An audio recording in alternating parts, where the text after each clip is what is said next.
माझे नाव श्रीरंग संत साबळे, इयत्ता 3री मध्ये शिकत आहे.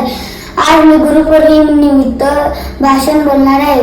सर्वांनी ऐकावे.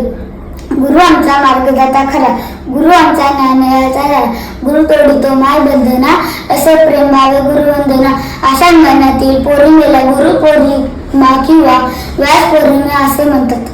गुरुच्या प्रती कृतज्ञता व्यक्त करण्याचा हा दिवस आपल्या भारतीय संस्कृती गुरुला ईश्वराचे स्थान आहे. गुरुच ब्रह्मा विष्णू महेश आणि ब्रह्मा आहे असे आपण म्हणतो. स्वामी विवेकानंदाचे गुरु रामकृष्ण परमहंस असोत की सचिन तेंडुलकरांचे गुरु रमाकांत आचरेकर असोत, प्रत्येक महान आणि यशस्वी व्यक्तीच्या जीवनात गुरुचे असा धर्मस्थान असते.